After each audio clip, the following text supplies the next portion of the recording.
Assalamualaikum warahmatullahi wabarakatuh. Saya Merinda Kartika. Di sini akan menjelaskan tentang kecerdasan spiritual dalam bisnis.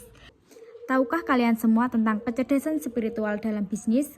Kecerdasan ini yaitu kemampuan untuk menempatkan diri kita sendiri dalam konteks yang lebih luas dan kaya, sehingga kita dapat mengambil keputusan dengan bijaksana dan yang lebih keberlanjutan.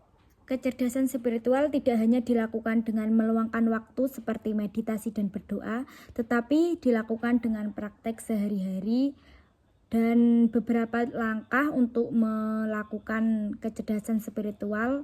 Yang pertama yaitu berbisnis dengan baik, beretika dalam bisnis, menjalankan bisnis dengan berintegritas dan moralitas yang tinggi. Yang kedua, menghargai kebinekaan. Contohnya menghargai sesama. Dan yang ketiga, bertanggung jawab atas tugas masing-masing di dalam lingkungan pekerjaan.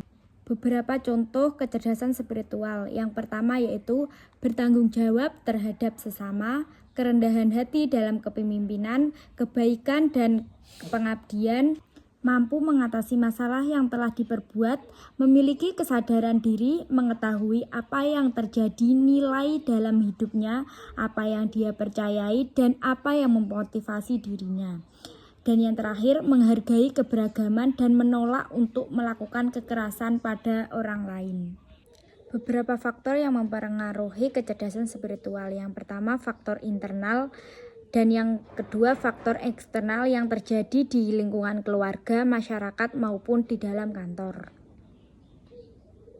Bagaimana cara mengembangkan kecerdasan spiritual dalam diri sendiri terhadap orang lain? Yang pertama yaitu berkumpul pada orang banyak seperti bakti sosial, bertemu orang-orang yang memiliki panggilan batin yang serupa. Yang kedua, merefleksikan diri terhadap makna hidup.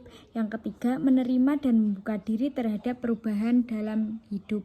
Menerima kritik dan saran dari orang lain dan selalu memotivasi diri sendiri agar menjadi lebih baik lagi. Kecerdasan spiritual adalah kunci untuk mencapai keberhasilan sejati dalam bisnis dan hidup. Dengan membangun kecerdasan spiritual, kita dapat memperoleh perspektif yang lebih luas, mengambil keputusan yang lebih bijaksana, dan mencapai keberhasilan yang berkelanjutan dalam jangka waktu yang panjang. Jadi, mari kita mulai menggali kecerdasan spiritual kita masing-masing, tidak hanya untuk mencapai kesuksesan dalam bisnis kita, tetapi juga untuk menciptakan dampak positif pada lingkungan dan masyarakat sekitar. Karena orang yang memiliki kecerdasan spiritual yang lebih tinggi, secara otomatis nilai kebermanfaat hidupnya akan lebih meningkat, lebih tinggi lagi. Hal ini dipengaruhi faktor lingkungan keagamaan, lingkup keluarga, dan masyarakat membawa pengaruh yang sangat besar terhadap diri kita sendiri. Jadi mulai sekarang rubahlah hidup dengan memotivasi diri kita agar menjadi lebih baik dan bermanfaat untuk orang lain. Dan dalam bisnis kita tidak boleh ceroboh dalam mengambil keputusan, karena kita harus menggunakan akal kita untuk berpikir lebih ke depan lagi. Sekian video dari saya, Merinda Kartika. Apabila ada kesalahan, saya mohon maaf yang sebesar-besarnya. Wabillahi taufik wal hidayah. Wassalamualaikum warahmatullahi wabarakatuh.